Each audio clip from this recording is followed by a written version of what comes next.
तो पिछली वीडियो में गाइस हमने देख लिया था कि कैसे आप एक्सेस मॉडिफायर्स का यूज़ कर सकते हो, कौन कौन से टाइप के एक्सेस मॉडिफायर्स होते हैं जावा में और कैसे कैसे आपको उनको यूज़ करना है। और गेटर सेटर हमने बना लिए थे। अगर आपको नहीं पता है कि एक्सेस मॉडिफायर आप कैसे यूज़ करोगे तो आप जाकर देख सकते हो आई पर क्लिक करके ऊपर, या फिर आप डिस्क्रिप्शन में प्लेलिस्ट का लिंक मिल जाएगा, उसमें ट्यूटोरियल नंबर 23 को आप देख लीजिए। वहाँ पर आपको पता चल जाएगा कि एक्सेस मॉडिफायर कौन कौन से होते हैं और कैसे हम उनका यूज़ कर सकते हैं। तो गाइस आज मैं बात करने वाला हूँ कंस्ट्रक्टर के बारे में। तो कंस्ट्रक्टर के बारे में बात करने से पहले मैं एक फाइल बना लेता हूँ यहाँ पर, जिसका नाम मैं रखूंगा डी, और यहाँ पर ट्यूटोरियल नंबर 24, और यहाँ पर मैं लिखूंगा कंस्ट्रक्टर डॉट जावा। मैं यहाँ पर लिख दूंगा।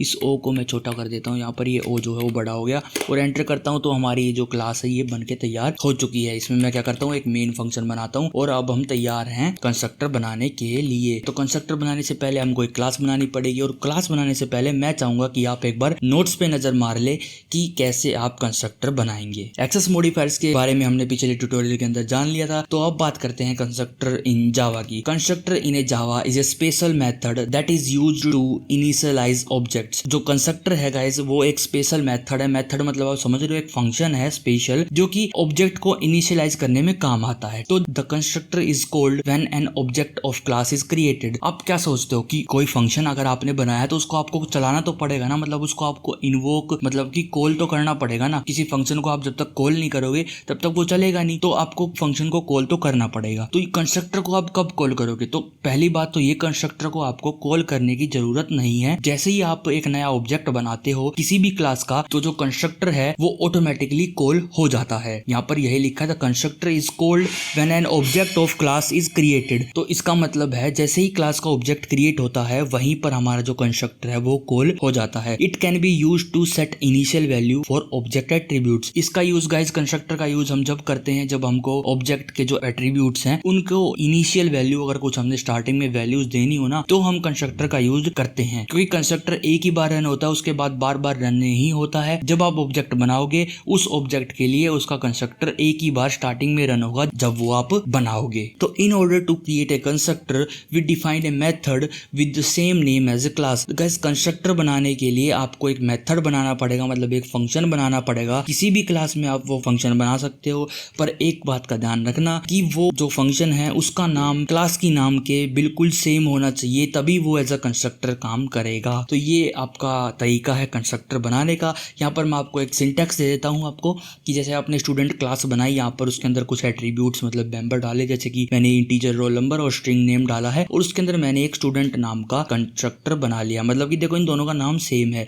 तभी ये कंस्ट्रक्टर कहला रहा है। ये ऑटोमेटिक चलेगा जब भी इस क्लास का ऑब्जेक्ट बनेगा। तो यहाँ पर मैंने इसमें पैरामीटर्स लिए, आप चाहो पैरामीटर्स ले सकते हो या फिर वो आपकी मर्जी है, वो आपके प्रोजेक्ट के ऊपर डिपेंड है कि आप क्या बना रहे हो, तो आपको क्या करना है। ठीक है, तो ये कंस्ट्रक्टर है गाइज। इसमें गाइज आपको वॉइड लिखना पड़ता है। वैसे कंस्ट्रक्टर कुछ भी रिटर्न नहीं करता है, तो आपको सिर्फ और सिर्फ वॉइड ही लिखना पड़ेगा, क्योंकि कंस्ट्रक्टर कभी भी कुछ भी रिटर्न नहीं करता है। तो गाइज इसके बारे में ज्यादा जानेंगे हम, उससे पहले एक चीज पढ़ लीजिए, constructor can be overloaded like method and function. जैसे आप फंक्शंस को ओवरलोड करते हो ऐसे ही आप कंस्ट्रक्टर को भी ओवरलोड कर सकते हो। अगर आपको नहीं पता कि ओवरलोड कैसे करते हैं मेथड को, फंक्शन को, तो आप हमारी प्लेलिस्ट में जाकर वहां पर देख सकते हैं। ट्यूटोरियल्स अवेलेबल हैं मेथड को ओवरलोड करने के लिए, कि कैसे आप मेथड को ओवरलोड कर सकते हैं। तो चलते हैं गाइज अपने कोड की तरफ और देखते हैं कंस्ट्रक्टर बनाकर। तो यहाँ पर गाइज हम अपने कोड पर आ चुके हैं। तो फटाफट से मैं एक क्लास बनाता हूँ। यहाँ पे क्लास और स्टूडेंट नाम की मैं यहाँ पर क्लास बनाऊंगा, और एक एस फालतू लगा दूंगा, क्योंकि जो एक नाम की क्लास अगर बन जाती है तो उसी नाम की आप दोबारा नहीं बना सकते हो। और एक ही फोल्डर में अगर जावा की बहुत सारी फाइल्स हैं, और एक फाइल में अगर जैसे कि इस फाइल में हमारी स्टूडेंट नाम की क्लास है, तो मैं किसी दूसरी फाइल में स्टूडेंट नाम की क्लास नहीं बना सकता हूँ। तो यहाँ पर मैंने स्टूडेंट नाम की बनाई थी, और इस फाइल में मैंने स्टूडेंट्स नाम की बना ली। तो मैंने अपनी कंस्ट्रक्टर वाली फाइल में स्टूडेंट्स एक एस और लगा दिया,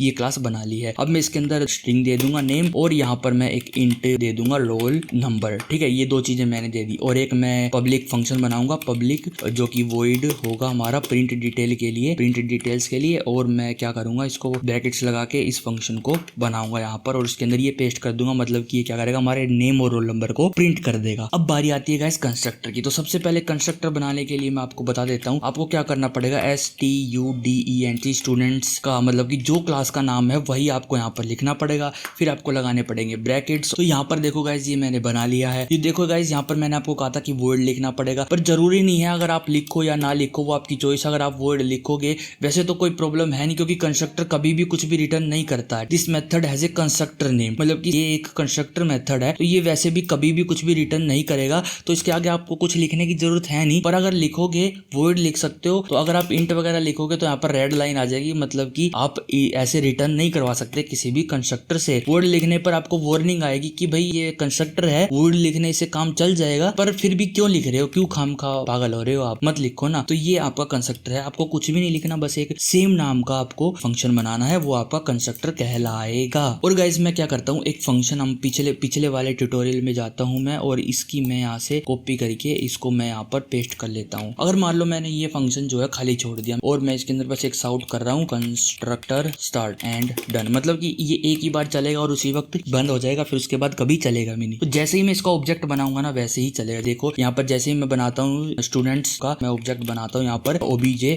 इक्वल टू, और मैं यहाँ पर लिखता हूँ न्यू के अंदर मैं स्टूडेंट्स डालता हूँ और यहाँ पर सेमीकोलन लगाता हूँ। तो जैसे ही मैं इसको फाइल को रन करता हूँ ना, तो देखना यहाँ पर प्रिंट हो जाएगा अपना, देखो कंस्ट्रक्टर स्टार्टेड एंड डन, मतलब कि जैसे ही मैंने ऑब्जेक्ट बनाया ना, मेरे को कुछ करने की जरूरत नहीं पड़ी, ये जो फंक्शन है ऑटोमेटिकली कॉल हो गया, मेरे को कुछ भी करने की जरूरत नहीं पड़ी। अगर मैं बाय डिफॉल्ट इसके अंदर वैल्यूज दे दूंगा ना, मतलब ये अगर मैं इसके अंदर वैल्यू दे दूंगा कि नेम इक्वल टू अननोन और सेमीकोलन, और अगर मैं रोल नंबर में दे देता हूँ 0, तो यहाँ पर बाय डिफॉल्ट वो वैल्यूज इनके अंदर ऑटोमेटिकली आ जाएंगी। कैसे, जैसे मैं ऑब्जेक्ट बनाऊंगा तो ये फंक्शन जो है हमारा कॉल होगा ऑटोमेटिकली, ठीक है। तो इसके अंदर देखो क्या हुआ, इसके अंदर नेम में तो अननोन चला गया और रोल नंबर में ये, अगर मैं अब डायरेक्ट ओबीजे को ओबीजे डॉट प्रिंट डिटेल्स करता हूँ ना, तो हमारा देखो यहाँ पर क्या आएगा, हमारा आएगा यहाँ पर नेम आया हमारा अननोन, और यहाँ पर हमारा जो रोल नंबर आया वो 1 आया है, ठीक है। तो यहाँ पर आप ये चीज देख सकते हो कि हमारा जो कंस्ट्रक्टर है वो ऑटोमेटिक चलता है, जब आप ऑब्जेक्ट बनाते हो उसको कॉल करने की जरूरत नहीं पड़ती है। तो ये हमारा है, जब आप कोई भी कंस्ट्रक्टर में वैल्यू नहीं दोगे तो हमारा चलेगा ये वाला। अब मैं करने वाला हूँ कंस्ट्रक्टर को ओवरलोड, किससे, इस वाले मेथड से, ठीक है। तो मैं क्या करता हूँ, इसको यहाँ पर पेस्ट कर देता हूँ और मैं इसको यहाँ से पब्लिक को एक तो हटा लेता हूँ और वॉइड को हटा देता हूँ, और यहाँ पर सेट डिटेल्स की जगह मैं नाम लिख देता हूँ STUDENTSS, ठीक है। तो यहाँ पर मेरा ये कंस्ट्रक्टर मैंने ओवरलोड कर दिया, मतलब कि अगर मैं कोई भी पैरामीटर्स अगर नहीं दूंगा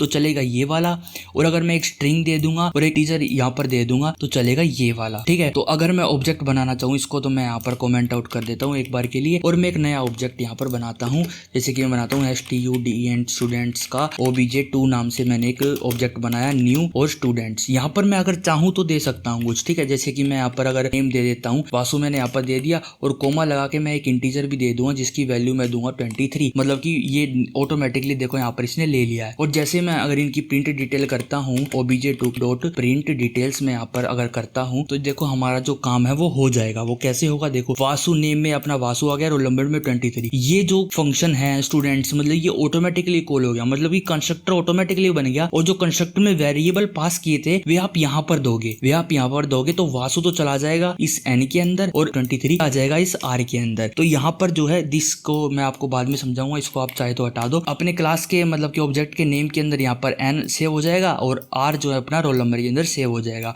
तो ऐसे आप कंस्ट्रक्टर के थ्रू भी वैल्यूज को इनिशियली सेट कर सकते हो, और जो भी आपको काम करना है वो कंस्ट्रक्टर के थ्रू आप कर सकते हो। जैसे ही ऑब्जेक्ट बनता है आपका जो कंस्ट्रक्टर है वो रन हो जाता है, ठीक है। तो मैंने आपको कंस्ट्रक्टर भी बता दिया और कंस्ट्रक्टर को ओवरलोड भी करवा दिया है। तो आप समझ ही गए होंगे कि कैसे आप ओवरलोड कर सकते हो। रिटर्न टाइप तो देखो इसमें होता नहीं, अगर आपको ओवरलोड करना है तो आपको पैरामीटर्स चेंज करने पड़ेंगे, ऐसे आप कंस्ट्रक्टर को ओवरलोड कर सकते हो। तो गाइस जो आज की वीडियो थी वो इतनी थी। गाइस अगर आपको कंस्ट्रक्टर के बारे में समझ आया कि ये है क्या चीज, तो गाइस वीडियो को लाइक करें, शेयर करें अपने दोस्तों के साथ, और चैनल को सब्सक्राइब करे बिना बिल्कुल भी ना जाए कहीं पर भी। अगर आप भी जावा सीखना चाहते हैं तो गाइस पूरी की पूरी प्लेलिस्ट अवेलेबल है, डिस्क्रिप्शन में लिंक है प्लेलिस्ट का, वहां से आप उठा सकते हो पूरी जावा की प्लेलिस्ट को, मतलब कि उठा सकते हो, मतलब अपने बुकमार्क करके रख लीजिए। जब भी आपको जावा आपको फ्री टाइम मिले आप अपनी जावा को आकर सीख सकते हैं। और गाइस अगर आपको समझ नहीं आता है ना, तो 1 या 2 बार 3 या 4 बार देखोगे ना जब एक वीडियो को, तब आपको समझ आने लग जाएगा। मतलब एक टॉपिक को आप 3 या 4 बार करोगे ना, तो practice makes a man perfect, ये आपने सुना ही होगा। खैर परफेक्ट तो कभी आदमी बनता ही नहीं है, मतलब उसका एक्सपीरियंस बढ़ता चला जाता है, उसकी नॉलेज